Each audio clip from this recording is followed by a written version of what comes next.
America can't afford racial strife. Absolutely not. Not right It now. would tear the country apart.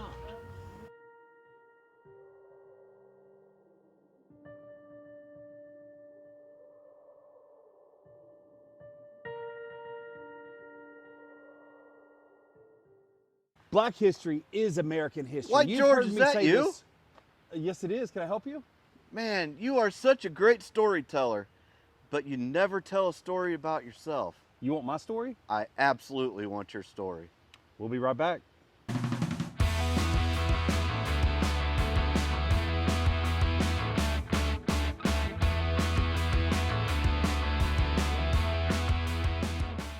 I'll tell you what, if you want to hear my story, come walk with me. That's what I do all day. So what's your name? I'm Chad. Chad, they call me White George. It's nice to meet you. Nice to meet you, man. You're such a great storyteller, but you're on this crazy journey. Why don't you tell me what it's really like being you, walking across America? I like to say I'm the turd in a punch bowl, but it's easier and harder than I thought. The loneliness is a lot tougher than I realized it would be on me. You're just doing this by yourself. I don't see anybody else out here walking with you. Welcome to my world every day. So I mean, honestly, how do you deal with that? Because you're walking all day by yourself. I mean, you're meeting people and stuff like that, meetings and doing your TikTok stuff. But at the end of that, you're off walking. It's I'll have conversations with any stranger. I guess part of that's the loneliness.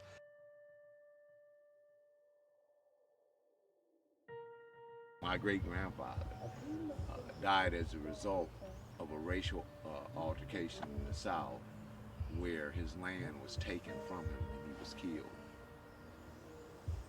You know, I mean, of course, it's not written down, you know, but, you know, those are circumstances that happened during. And you know, right now the Republican Party is trying to figure out, you know, why there's mistrust among blacks and stuff.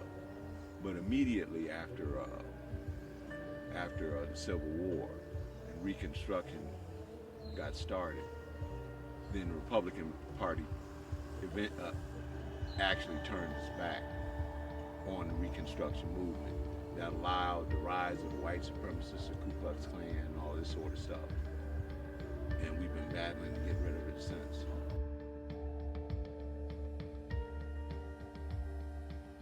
It's really easy to get a big head and think you're somebody when you're not because some people like your video. Mm-hmm. And I think that happened to me early on. I kind of thought I was, and I'm not crap. Just a white dude who tells Black American history stories as I'm trying to lose weight across America. I have friends that call and check on me every single day, make sure I'm okay. Some are doctors, like make sure my health. And while they'll never know how much I appreciate that, no, it's very disconnected. It's a very discombobulated feeling because I know things are happening in my world outside what I can see. I know it, I can feel it, but I don't know what they are. Like, you know, I see who follows me, and I've got some really big celebrities that follow me. And I was like a little kid, you know, that was like so cool to me, but they're just people too. Yeah. And they just like the story. So I don't know, it's a weird, getting to see you and friends this weekend, it's like meant so much because I got to go back to loneliness.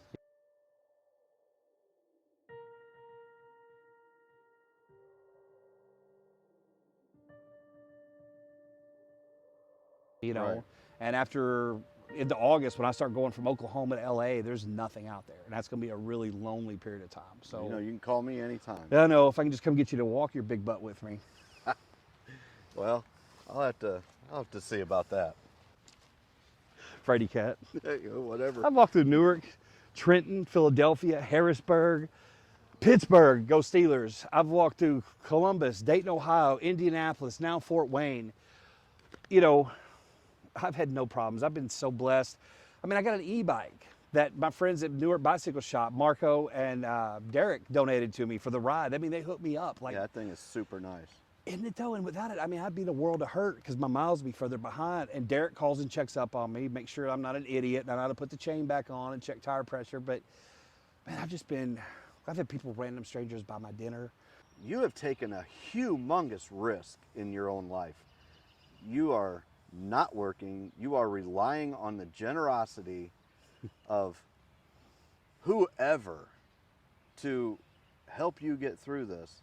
I'm walking on faith. Like I am walking just on the pure faith that this is what God wanted me to do, got my attention, told me to do, and I'm doing it. For the first time in my life, I listened.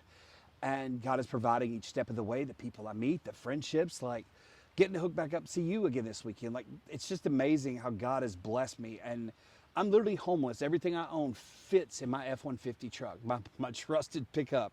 And if something happened to it, I'd be screwed. And it's 12 years old with 140,000 miles. You know, that's a risk, but I honestly feel like God has got me. This is what I'm supposed to be doing. If I put my faith and believe, he's going to take care of it. Maybe not on my schedule or the way I wanted, but he's going to take care of me. And that has been the 100% the case so far. So nobody can tell me that God doesn't exist, faith doesn't work. It does. I'm an example of it. So how are you getting your miles in?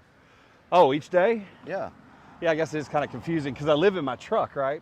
Mm-hmm. And so I don't have a way to, 20 miles a day is my goal, let me state that. Now, my body cannot take 20 miles walking yet, but when I don't get walking, let's say I walk 12 to 15, I may ride my bicycle the other 5 to 8 to get my 20 so I can keep a schedule. Mm-hmm. But depending on where I am, walking along the road, I've had a few close calls where people are distracted with their cell phones.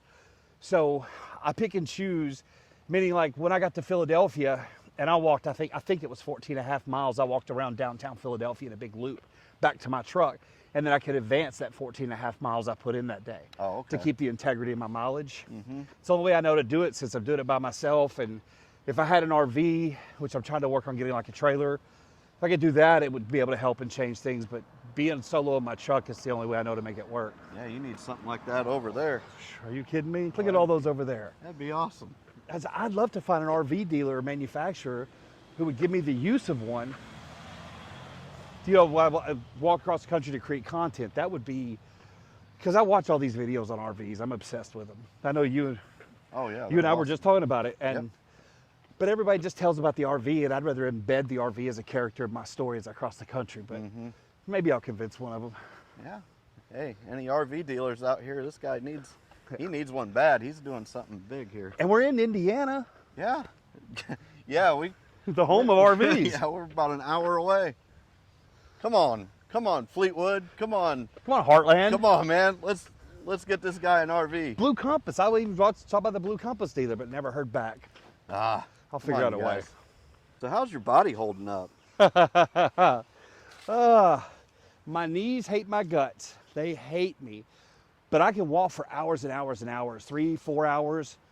If I walk 4 hours, that's 12 miles without stopping, I'm good. But man, when I stop, if I sit down, oh my God, my thighs seize up, my calves. I have arthritis in both knees, so a lot of ibuprofen, but it's, but as far as the walking part, my knees are okay. And these Hoka shoes, no, Hoka didn't give it to me for free, but these are the most awesome shoes ever. I have Really? 2 pair of Hokas.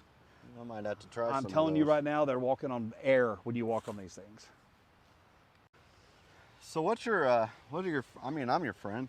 I know what I think, but what are your other friends and family think about this? Well, I don't have any kids that I know of. So happy Father's Day to all you dads out there. I don't have any dad or kids. I don't have any family. I'm single. So as far as that end of it, I don't know. My dad would be proud, really proud of me, I think, what I'm doing. My friends, some of them were slow to come around and some have become my biggest supporters. I have a few that are still on the cusp. I think that I'm putting that thought in their head, and they're starting to think for themselves.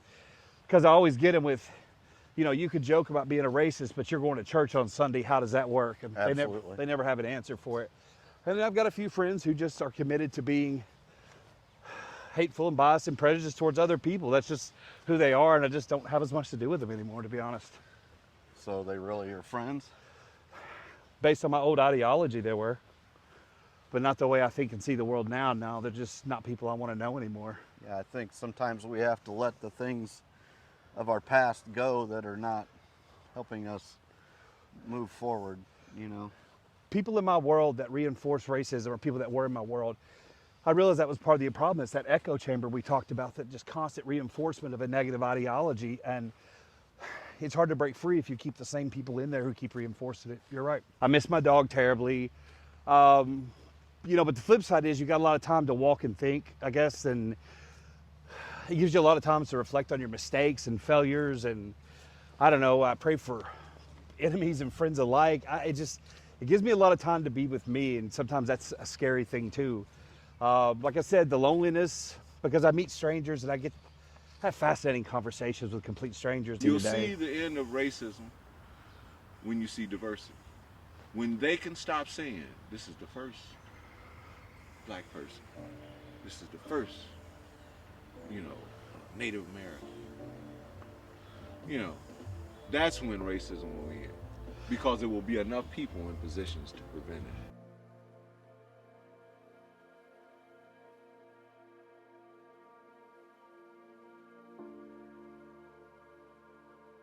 How far along are you in your journey right now? Just shy of 700 miles. I got to look it up, but I think I'm like 668 or 672.